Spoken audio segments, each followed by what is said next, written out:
Hello, everybody, and welcome to another morning session online. Hope you're enjoying the conference so far. Today, our speaker is Paul Hollins from the University of Bolton, and Paul will be giving his talk on the impact of the online digital transition on staff wellbeing in higher education. And this session aims to give an insight into the effects of the pandemic on staff wellbeing, building on research into a re-evaluation of pedagogy and edtech in the transition to online.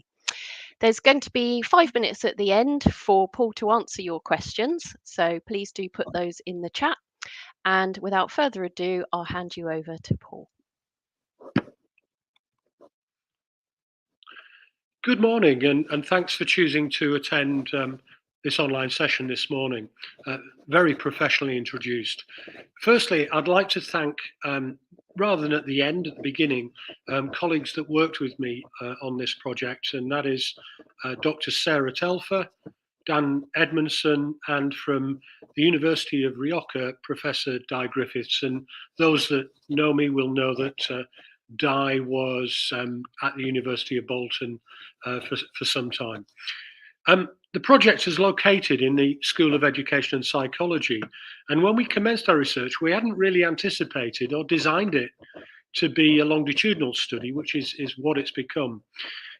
Initially, our thoughts were focused on a short and very sharp survey to ascertain levels of staff confidence and capabilities in digital and online pedagogies, with a view to providing support to staff transitioning, many in truth for the first time in Bolton, to online pedagogies in what was in effect an emergency institutional response common with many other organisations to the closure of campuses and a requirement to provide teaching through lockdown.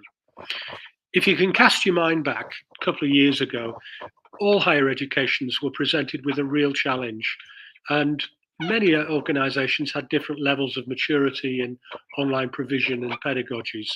It would differ greatly across the sector, and I think it'd be fair to say that Bolton, we would be at the less mature end of that kind of spectrum. The educational team at UOB were tasked with examining the effect of the transition. I don't use that dreadful term, online pivot. I find it uncomfortable and very, very almost an understatement of the scale of the transition that organisations had to undertake. The effect on UOB teachers and teaching staff, we wanted to gain an insight and understanding of the impact of the changes on their personal and to some extent their digital well-being, and examine the impact on teaching practice, their relationship with the institution in terms of their own disposition to teaching and learning, and the institutional support provided through the transition. The study investigated the perceptions of staff of the transition to online that occurred primarily between March 2020 and March 2021, during which staff were exposed to a sudden transformation of teaching, curriculum design, delivery and assessment. And during this period, staff underwent an extreme overhaul in their methods of teaching due to the sudden and drastic move. The compulsory and swift online transition affected all stakeholders, including both staff and students, and with both theoretical and practical lectures that were usually taught within a classroom setting, moving to the completely new online environment. The first element of the research I spoke about last year involved a mixed methods approach with primary data gathered through voluntary staff survey, and we had over 150 participants in that survey, so we have a reasonable sample size. These were supported through follow-up discussions and through self-selecting focus groups to explore the issues exposed in the staff survey. At last year's ALT conference, we presented our initial findings of our research, which at the time consisted of the data which had gained through the voluntary staff survey. And I'll cover those findings very, very briefly, given that we've got about 25 minutes here. The last 18 months, we've been further surveys, further studies, and various focus groups to drill down on specific topics and issues that emerged through the surveys we conducted. And we're now in our third year of study. And what has emerged is a very meaningful insight as to how the pandemic has impacted on staff and their ongoing and often fluctuating relationship with the institution. And I say fluctuating because I sense that in the very early days, there was a great deal of positiveness. In the latter or the mid stages, that, I'm just looking here, the microphone is making terrible noises. I don't know why. Okay, maybe it's me rubbing against the laptop. I shall try and do something. It's worth reflecting on our original research and who we asked in that research.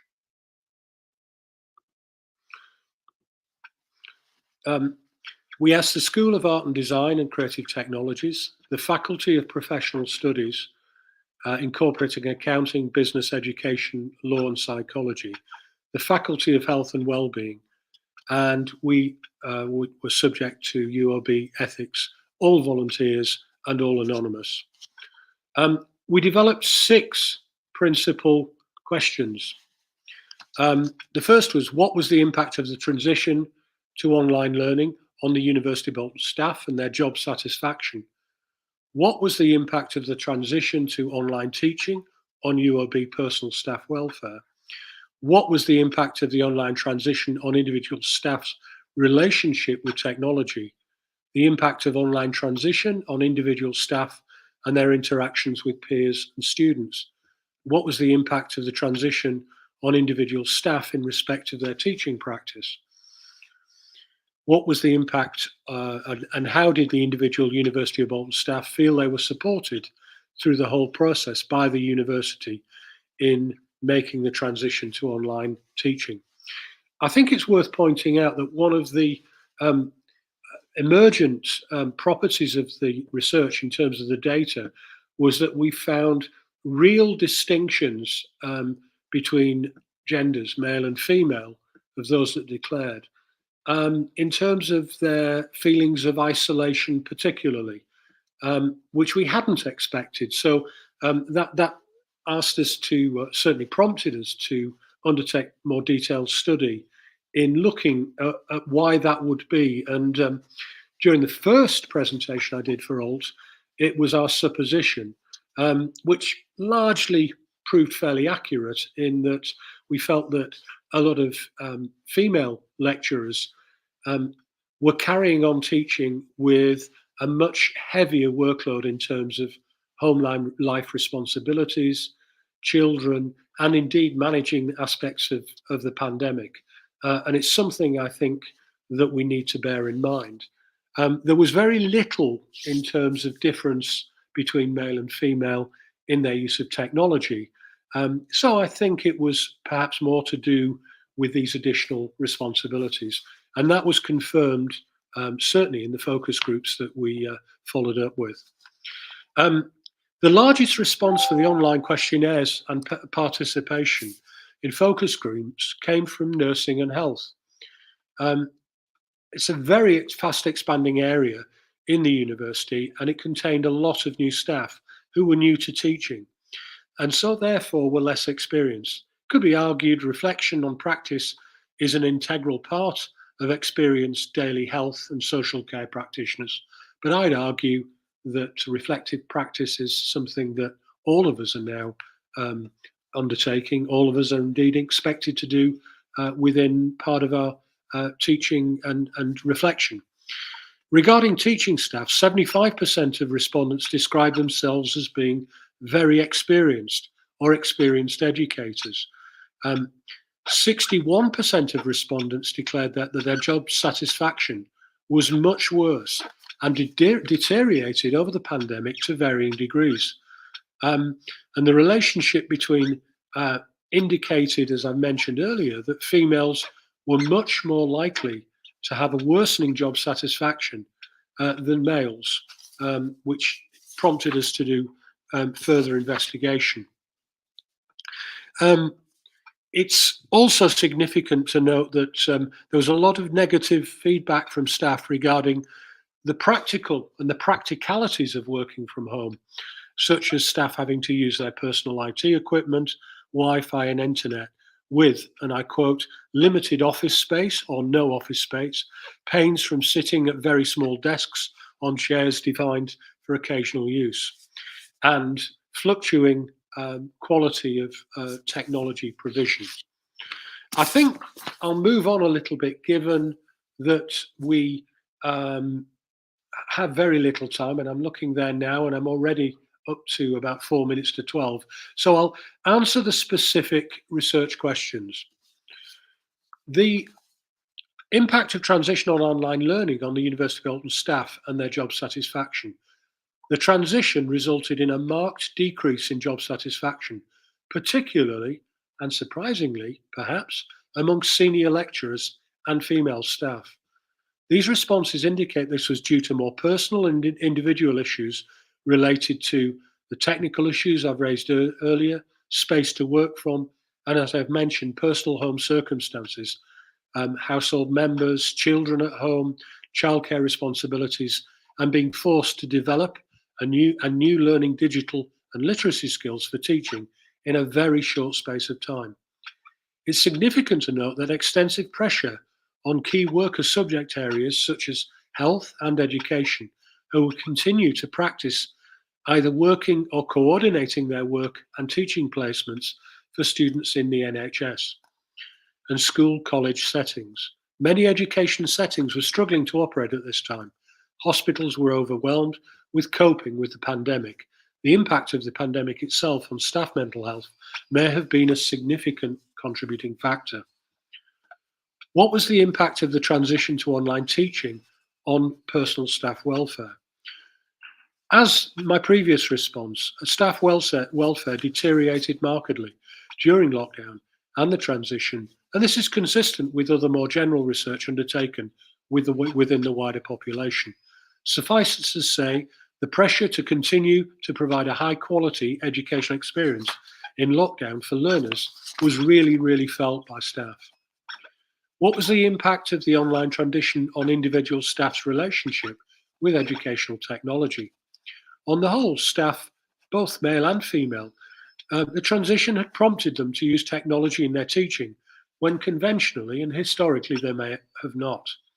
The imposition of technology had helped staff quickly improve their technical and online pedagogical skills through necessity and provided a real focus on the affordances of technology, perhaps ones they were not aware of before the pandemic. And staff generally believe that their understanding and their relationship with technology had improved significantly over the period. What was the impact of the transition with their interactions with peers and students? Interestingly, staff indicated that in some instances, interactions had actually improved in the online environment, with some students flourishing in the transition, whilst others did struggle. As highlighted, students suggested age is a differential factor, not particularly one I would agree with, though this would require further investigation before any conclusive comment could be made. What was the impact of the transition on individual staff in respect of their teaching practice? A consistent pattern of positivity from staff has ran throughout the responses, indicating the majority of staff have a positive outlook towards the use of both blended and wholly online teaching. However, exceptions to this positivity came from staff who experienced a negative experience towards their own job satisfaction. This was due to more personal circumstances we spoke about earlier and many of the other distracting factors. How did the University of Bolton staff feel they were supported by the university in making this transition to online teaching? It was clear staff that felt the university and their line managers had overwhelmingly presented support and clarity around expectations of the future of education in its current circumstances. What I would say is that that situation has probably changed during the newer transition now, where the universities move towards a new teaching approach, which is entitled Campus Plus, which involves a combination of teaching face-to-face and an online requirement up to a particular percentage. And it seems to me rather an arbitrary percentage, which again, I think has been problematic for some students. The sample size really doesn't reflect, we thought, a good representation of the current demographic of the university in relation to gender split and the staff-student ratio in each school. One of the problems there, I believe, is that we've used, as I said, we had a much stronger response from our female staff to focus groups and further interviews, which is consistent with other findings in other studies that for whatever reason, females seem to be more disposed to discussing these issues, perhaps more than male staff. And I think it's something that we'd like to look at in more detail. And admission of proficiency, admission of competence in technology seem to be far greater, again, I think unexpectedly, consistent with other research, around male staff more than female staff. How did individual University of Bolton staff feel they were supported by the university in making that transition? They felt overwhelmingly supported. Our future recommendations that came out of this is that we need to reflect upon the role that online and distance education will play moving forward, learning from best practices which emerged during the lockdown period. Now, I've seen some of the other presentation this morning that are putting up warning signs in terms of, are we going to move back to how things were prior to the pandemic? And I think it's something we need to take heed of. There seems to be an expectation in senior management, particularly in our institution, that we will move back to a much more conventional relationship. And that's concerning. There will be evolution of hybrid blended learning models of teaching and creating perhaps a new prototype of higher education requiring further digital skills. Institutional inclusion procedures to combat digital poverty, which I haven't really time to address in this presentation, and to promote social inclusion and further equality and diversity. Those are huge issues that emerged, and University of Bolton, our cohort of students is the most ethnically diverse of any university in the UK. So it's a huge challenge for us to manage that. We need to consider as to how to implement these best practices and develop resilience factors in staff in mental health and their well-being, and promoting positive behaviour online for both our teachers and our students. Post-lockdown, the new Campus Plus model at UOB provides this flexible blended learning approach for staff, combining face-to-face and asynchronous and synchronous teaching and learning to benefit mental health. However, new issues have emerged, and with a government focus on sustainability. Although the blended online teaching environment is seen as an improvement, reducing staff's carbon footprint, and there are studies by Aurora and Netzik that have highlighted that, issues of the cost of living and fuel poverty will present new problems. Heating and powering offices at homes, in our homes, is presenting new challenges and financial pressures on staff working from home. The sample size, as I said, didn't reflect an accurate breakdown, and that's something that we're hoping to address in the studies over the coming year of work. I think that's about me. So we're ready for questions. I've tried to keep it as brief as possible. Are there any questions? Thank you very much, Paul. That was really, really interesting. It's interesting to see the differences between the genders, and I think we can all identify with those challenges that we had at the beginning with working from home. And it's also not surprising when you say that there was that dissatisfaction at the start, and how that's shifting how we feel towards that now. I mean, I personally certainly quite enjoy working from home now, whereas at the beginning it was, a nightmare, should we say. um, so while we're waiting for some questions to come through, I just want to ask, what are the immediate next steps of your research? Well, what we are hoping to do is we're going to reconduct the survey, which we'll do with some additional questions later this year, and follow that up with focus groups.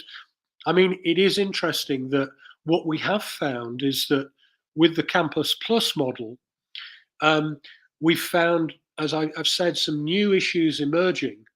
And there seems to be, and I can say it, an almost complacent perspective by senior management in terms of continuing to not only deliver but to improve the online experience. As our staff have become certainly more competent and more comfortable in using um, online tools, using digital technologies, um, the expectation of staff themselves is for a richer experience, and their exploration is creating new challenges and new problems in terms of infrastructure in the university and infrastructure in home. As they become more comfortable, we seem to have created a new set of problems. Yeah, yeah, that's true. So we've got some questions coming through. I'll just share a question from Vicky. How might you use the results to inform policy and leadership? Well, what I'd like to do is probably switch the recording button off here, but I'm not. Um, we will continue to undertake our study. How much notice senior management take of this study is debatable.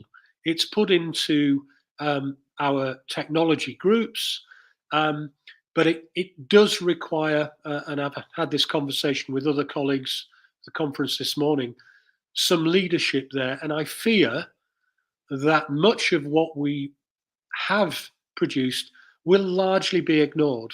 And that's sad.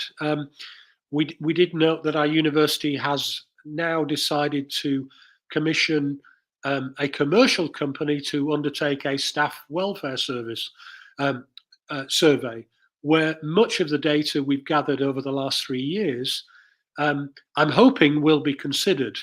Um, but my fear is perhaps it won't. Perhaps I'm too old and I'm too cynical. But I'd like to think that senior management will take this on board. Certainly in the technology teams, it has been taken on board.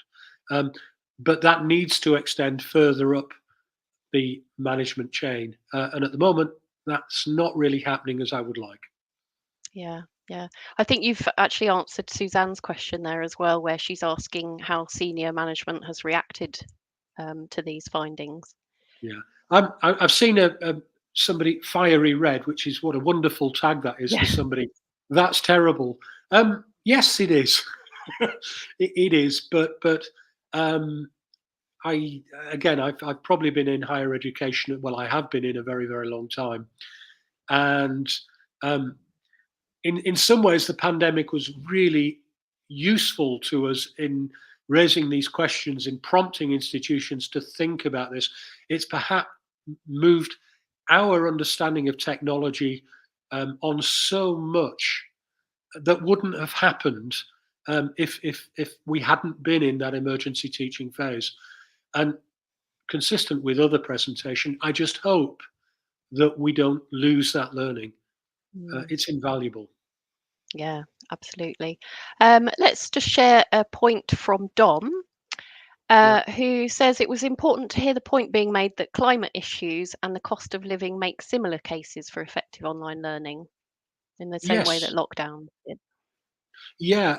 And again, that's something that's relatively recent, where staff are saying, well, if I'm working at home, I'm supporting this. then there is an expense involved, and the tax system certainly hasn't moved forward enough, and neither has our compensation systems in terms of salaries to adequately provide for that. So I think that's something that should be taken on board for the future. I've just noted, I think it's Vicky Dale has made a comment there. Sounds like a waste of resources to commission another survey instead of building on existing work. I think I don't want to sound negative, and perhaps I did come across negatively. Of course, at the operational level, we are building on the work we've done. We're trying to build this in. I think my comment was that I think senior management could do more to support the work that we've done and perhaps take more note of the findings than is occurring. We will build on it. We're resilient, and so again, the more data that we can get, the stronger our arguments, the more that we can put the case to senior management to support our activities. I agree with most of the comments there that, Suzanne, it's frustrating. Yes, it is frustrating. I don't want to come across as negative because I'm quite positive about things. And we do have a tendency, as Dom's highlighted in HE, to reinvent already effective wheels. We do. Again, I think one of the concerns I had in moving forward was the arbitrary percentages applied to online and campus-based. I mean, interestingly for us, aside of this, I've not talked about students here, but our NSS results and our student feedback was exceptionally positive during and immediately after lockdown. So our students, if we can pay credence to those our internal surveys and the NSS survey, seemed very pleased with the provision that we were able to give during lockdown, and that seems to be continuing through this academic year as well. I think perhaps maybe as a closing comment, it's for me it seems to have had more of a profound effect on our teaching staff than it has perhaps our students. And I'm not surmising as to why that might be at this stage, but I think that's an interesting question to perhaps look at in the future. Yeah, absolutely. Yeah, totally agree with you there. Okay, thank you so much for your time, Paul. That was such an interesting session and had a good conversation about that afterwards. If any of you do have more questions for Paul or want to continue this conversation, you can do so over in our Discord channel. And so for now, I just want to say thanks again to Paul and enjoy the rest of your conference. Thank you.